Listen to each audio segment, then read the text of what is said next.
Hey guys, Nick here from Nick's Taxes, and today I just want to give an update regarding the UBI video that I put out last week. Now that got a lot of attention in the comments section, and I was blown away by the number of people commenting on their thoughts of UBI, whether they were for it or against it.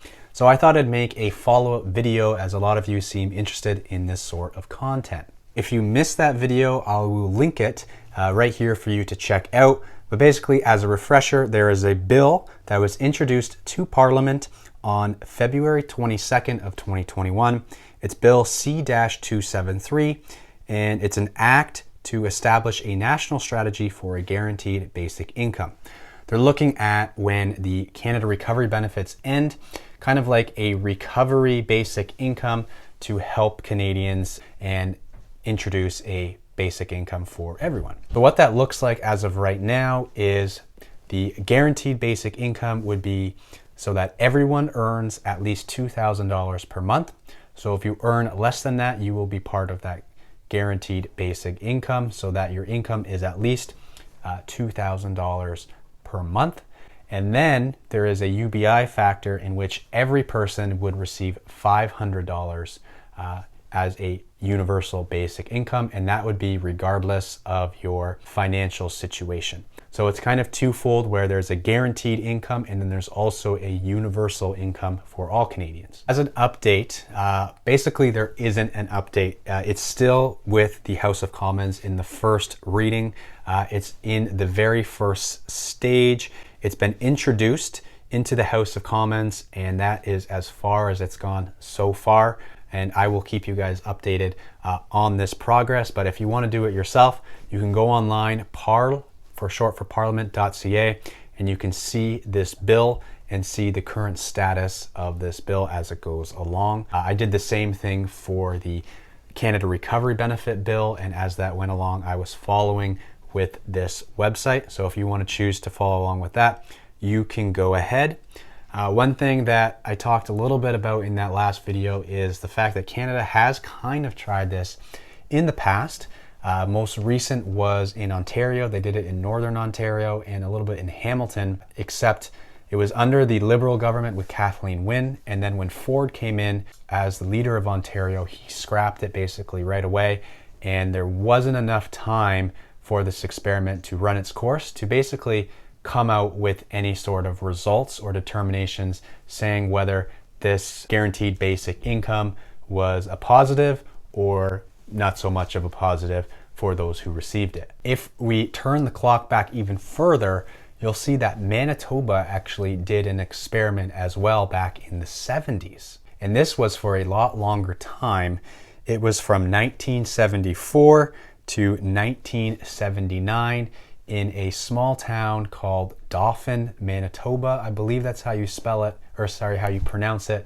But it's a good, I believe, 5-hour drive from Winnipeg.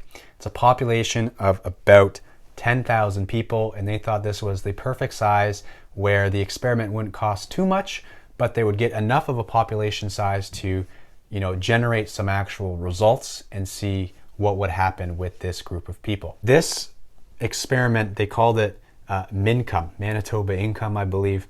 And during this time, it was when Pierre Trudeau was in charge. As we all know, that's Justin Trudeau's father. So that's the time period in which this was introduced. At the time, Manitoba was run by the New Democratic Party.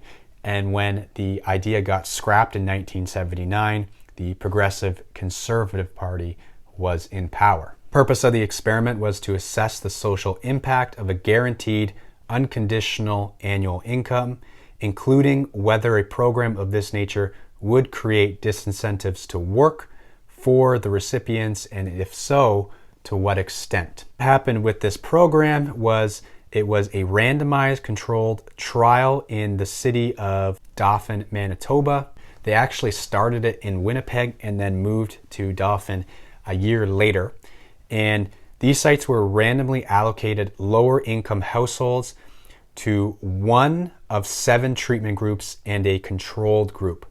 The family in the treatment groups received an income guarantee or minimum cash benefit according to their family size, and that was reduced by a specific amount either 35, 50, or 75 cents for every dollar they earned by working. So the results, you ask? Well, there was no final report issued.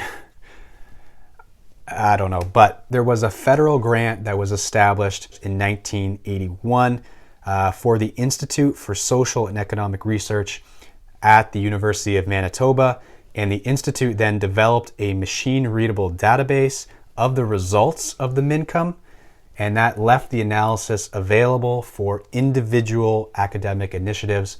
So some people have taken that information and done their own results or own experiments based on these results. So to be clear, if you're looking at any reports of the results of Mincom, they're not going to be official results. They're just going to be results done by a certain group, and they made their own determinations based on the data. Canada does not have a stamp of approval as a result of this. Obviously, this was an experiment in Manitoba that eventually got scrapped and then was not reconsidered again until now. Basically, we're talking about this on a federal level here in 2021. So that's today's update on the UBI situation in Canada. I will keep you guys updated. I'm sorry I don't have more insight for now, but once I do, I will let you guys know. So make sure you subscribe and give this video a thumbs up, so that way you're up to date on all information regarding the UBI bill in the Parliament of Canada. Thanks so much for watching. I'm Nick from Nick's Taxes. Happy taxing.